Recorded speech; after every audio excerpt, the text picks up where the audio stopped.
We know that heat is the #1 weather-related cause of death, and actually the LA Times just came out with a recent investigative series of articles showing that a lot of heat-related deaths in LA County are underreported.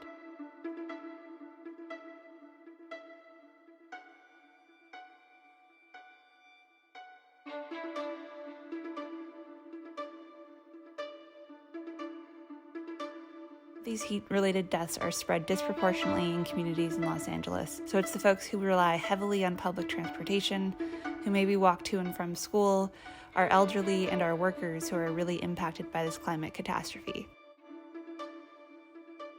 These communities are often the least protected. How do we make space for trees where there hasn't been space before, and how do we do that while engaging communities and making sure that their voices are centered in that process?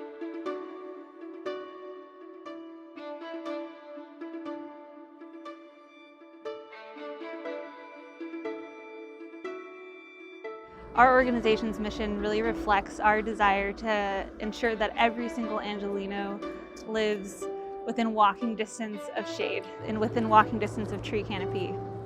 My community doesn't really have sidewalks, and Sun Valley and Southern Tujunga, there's some streets that don't have sidewalks either, so they don't have parkways to plant trees. This is really bad because then those streets have less shade, and they're more dangerous because when people are walking down the street, they have to compete with the cars. Plantas urbanas, yo creo que lo que mayormente he aprendido es que se la tienen que guerrear mucho en una ciudad en donde prima el cemento, en donde prima la construcción. Es una ciudad que no fue diseñada para tener árboles y eso me cuestiona mucho la existencia. Yo vengo de Colombia y Colombia es una región en donde hay los 3 pisos térmicos. Tenemos selva y se ve muchísimo árbol muy viejo.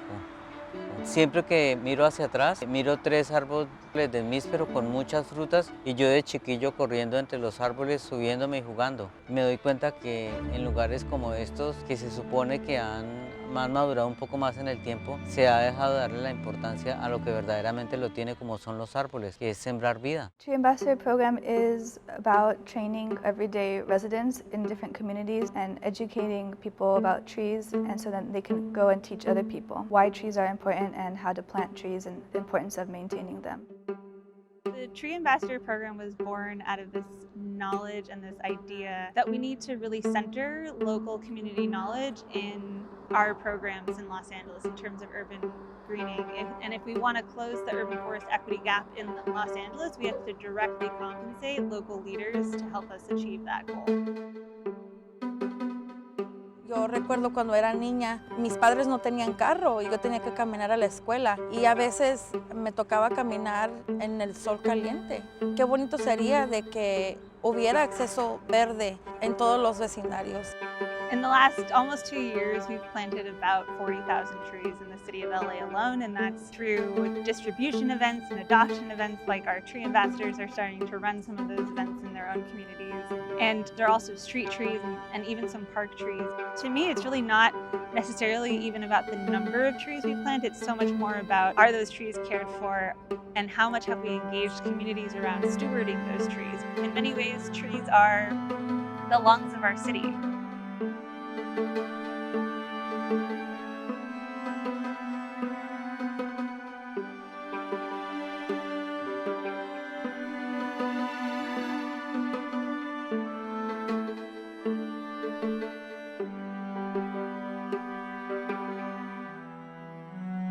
Y luego creo que una de las cosas más importantes del beneficio de los árboles es que sombran nuestros hogares. Y no solamente sombran nuestros hogares, nuestros edificios, nuestras escuelas, pero también traen una reducción a nuestra energía. Entonces ahorramos energía, que si hay un árbol que le trae sombra a tu casa, pues tu aire acondicionado va a correr menos. I just wish the kind of structure of the city would change to allow for more trees to be planted versus space for cars to park or drive. A los jóvenes que no sean indiferentes, que hay vida más allá de un celular, de un iPad, de un equipo electrónico. La vida, la verdadera vida está mucho más allá, están los árboles, están las fuentes de agua, están los espacios naturales.